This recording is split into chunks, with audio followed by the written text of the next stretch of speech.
Here we go. It's another Bearcat Journal Nightcap brought to you by Galactic Fried Chicken right here on BearcatJournal.com. I'm Chad Brendel, joined as always every night. Well, mostly every night. I don't know how this is going to work when we're all on the road. We'll find out. I think I'm probably just going to have to log into the YouTube and do it go live and without all the bells and whistles. I don't know how we're going to maybe we can get StreamYard to work on our phones. That would be great. I'm working on trying to get my my laptop road ready. Okay. If you can do that, then we probably should we should be good. Okay. Are you gonna try to tether it to your phone? I mean, I would hope that a hotel called the Lux would have hotel internet. Well, yeah, that'll be for Thursday night. I'm talking like Wednesday when we're both traveling. I'm not leaving till midnight. Okay, we might be able to get something done before we both get on the road. But whatever, you come to this channel every night. This is you expect to see us here. Monday was offensive breakdown session for Cincinnati, defense for Alabama. Let's start with Alabama, Aaron. Okay. Alabama is selling that they are the underdog in this game. Man, I mean, let's talk about that. You are favored. That's what we're here for. You are 13 favored. and a half, by two touchdowns. By two scores, you are favored. And you are comprised of these dudes. What's his name? Is it Huber? No, Will Anderson was Anderson. the one. I'm sorry. Will Anderson. Will Anderson is out here. He was a 5-star recruit. When have you ever been an underdog in your entire life? Their whole premise is we are not as great as last year's Alabama team, so that makes us an underdog. I mean, you can say what you want. I don't think. Here's the thing. I don't think any of these people believe it. They can't possibly believe it. Look, and I think that's what Saban's trying to do is play the mind game with his own guys. Like, you guys are the underdog, but none of them can possibly believe it. The people writing this shit don't believe it. That's kind of where my hang up is like, if you're in the Alabama media, you really just wrote that.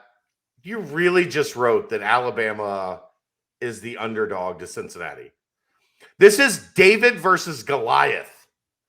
Yeah. This is the school that never had a chance to get here against the ultimate champion. And you're trying to sell we're the fucking underdog? It's absurd. Get out of here. And like I said, I mean, they can't possibly believe it. They just beat Georgia, who was out here. That's the only team they've ever been an underdog to in roughly 5 years. Yeah. So they've been the favorite in every game for 5 years. So come on now. You're the underdog against Cincinnati. When we hear all year that it's the SEC, get a better schedule. 13-0 doesn't mean anything in the AAC. You don't even belong here. We were 2 inches away from Oklahoma State having this spot anyway, and they're the underdog. Come on. On the Cincinnati side, I love the way the UC guys handled things today. Because they were you could tell they were annoyed by the constant stream of basically, how happy are you to be here to get your ass kicked by Alabama? I mean, I know we touched on it in the actual podcast tonight, but for Jerome Ford to come out and even say, I'm not the Alabama transfer, I'm a Cincinnati Bearcat. Stop referring to me as the Alabama transfer. They're tired of hearing it. Give us our due respect. We made it here over your Ohio States, over your Oregons, over Clemson. Everyone. You beat everyone Oklahoma. Here. It's Michigan. I feel like it's taking it with a certain humility because it's the first time they've ever been here too. Right. Ever. Right. 13 teams have done this in 7 years? So or 8 years, it's one or the other.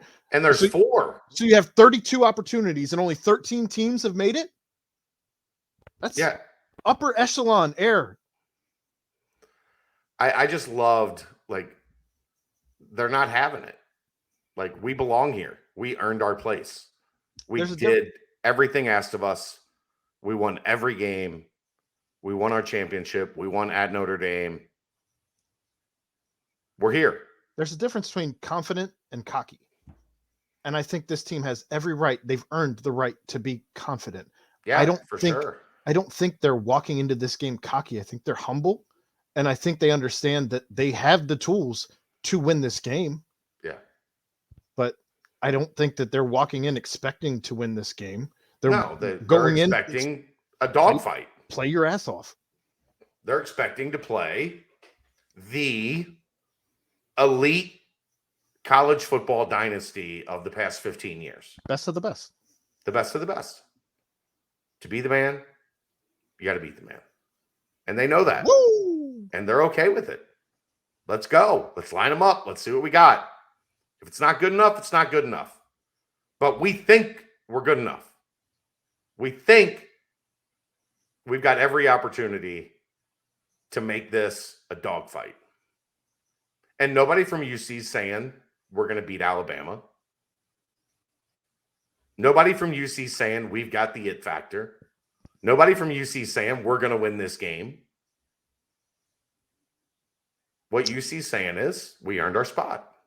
Mike Denbrock was asked about the labels that were put on him, on Cincinnati, and the team being a G5 team. He said, I describe them as a football team, a group of men that have a common goal, that grind, fight, scratch, and claw every day to make it a reality. And if that doesn't tell you exactly what this team is thinking going into this game, I don't know what will. Well, and like, they asked the players about the G5 thing, and Dez was like, that's not our burden to carry. We're not here to represent the G5. Not our cross to bear. We're here to represent Cincinnati. This is us. This isn't the weight of everything that has come before us isn't on our shoulders. Now, Oreska would have you believe something different, but of course. But I love that mentality of, look, we're here for us. They all came. I mean, they all could have gone and done, especially your super seniors, could have all gone on and done different things. Dez could have gone to the NFL. Majay could have gone to the NFL. The only guy that really had to come back was Sauce. Yeah. Because it was only his third year, so he couldn't have gone to the NFL last year. We've talked about that a million times. Mm-hmm. That this team came back to accomplish something, and they're on the cusp of doing it. I mean, they've accomplished this goal.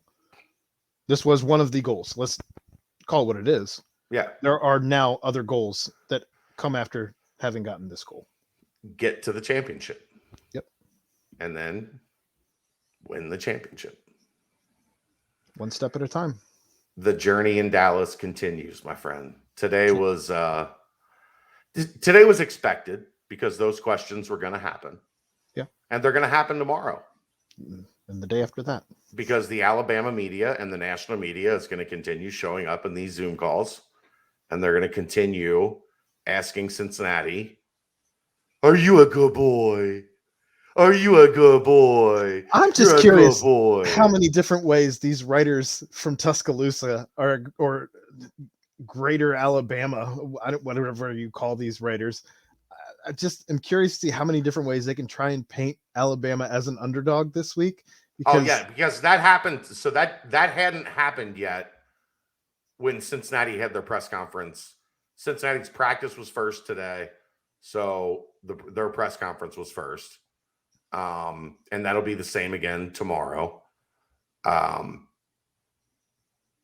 So I'm interested to see how what are the questions from the Alabama folks tomorrow about Alabama being the underdog. And if you want to talk about who's a good boy, all of you Alabama writers out there trying to talk about Alabama being an underdog in this game. Quit letting Nick Saban be your daddy. Man. Quit letting Nick Saban be your daddy. It reminded me of when the guy who does all the NFL drops for everything got called out by Washington. What is his name? I'm picturing his stupid face. He does I'm picturing his stupid face. I mean, ESPN, anything NFL newsworthy, he does everything. He tweets everything. Oh my God, I can't believe I'm drawing a blank on this. This is how you know yes, Adam Schefter. When there was an email to the Washington football team, and he called the owner of the Washington football team editor, Mr. Editor, or something along that line, and basically trying to find out if he was allowed to put out certain things. Like, Right. that's exactly what this is. You have somebody pulling the strings, Nick Saban, on all of these different outlets trying to describe Alabama as the underdog. Get out of here. Not here for it. So that'll be fun tomorrow. Yeah, I mean, you can't expect there to be some type of clapback. Right. Well, it'll be tongue in cheek. It won't be very direct. It won't be overt. Right. But you'll know. Tomorrow will be interesting for me because I've got radio. So I'm going to have to get to the station a little bit early and then be set up and ready to go as soon as Tony gets off the air, so I can go on the air with the press conferences. So that part will be interesting. But it's day one, like, well, day two, but essentially day one of the media circus. We get defense tomorrow. Let me check on my handy dandy Cotton Bowl app, because they made us sign up for the Cotton Bowl app. We get Tressel, Beavers, Bryant, DeBlanco, Sauce tomorrow. It's a good group. So excited to hear from them. And then Wednesday, we get Brooks, Brian Cook, Trey Tucker, Josh Wiley. And then Thursday, I think, is a head coach's thing. Head coach's news conference. 8 a.m. Thankfully, I think I'll be driving at that point in time, so that'll be on Zoom on my phone. Yeah, we'll be driving as well, I believe. Looking forward to that. Me and Nick Saban while I'm driving. Just put the green screen up behind you. The final couple hours. Yeah, just put the green screen up over the car windows. Yeah, it's fine. It's safe. Sit in the back seat. Put it over like the window as you sit. Am I going to have Kelsey drive? With your light. Kels, you're up. Isn't your dad going? Yeah, I'm just saying, like, at that point in time, we'll have probably both done pretty long shifts. So somebody else. You can stop for breakfast for the. I should be in Bucky's range by like 8 o'clock, 9 o'clock, 8 o'clock. I can only imagine what their breakfast is like. They have brisket tacos, like brisket and egg tacos. All right, 13 minutes on the nightcap, man. Yeah, let's get out of here. That's going to wrap it up. I don't have any information yet on Cincinnati Tulane. If I had to guess, if I had to bet money, I would bet money on being at Fifth Third Arena New Year's night to see Cincinnati Tulane. See what happens. I mean, doesn't Tulane have a game before that? They have a game against Memphis on Wednesday, so that'll be a good barometer. If they play that game, then obviously you would expect them to play the Cincinnati game. If they don't play that game, we'll see. Questions continue. But thanks to our friends at Galactic Fried Chicken. They are on break, so we will get back to heavily promoting them when they return at the first of the year. So they're back January 1? January 4, I think. January 4. Yeah. All right. Well, they got to travel back from the Cotton Bowl. Same. They're going to be at the Cotton Bowl. All right. He's Aaron Smith. I'm Chad Brendel. It's the BCJ Nightcap. Make sure you go check out the Danco Transmission Bearcat Bounce podcast with Jim Kelly. That was phenomenal. There's nobody better to talk to about Bearcat football than Jim Kelly. Agreed. And tomorrow night, Tuesday night, we have a BCJ podcast for the week and the Pardon the Punctuation podcast as well. Yep. Coming up after that. That way, all you folks that are driving to Dallas between Tuesday and Wednesday, it's like a 13-hour drive. We're going to do our best to get you like 6 hours, five and a half, 6 hours of podcast content on your way. See you next time. Sit.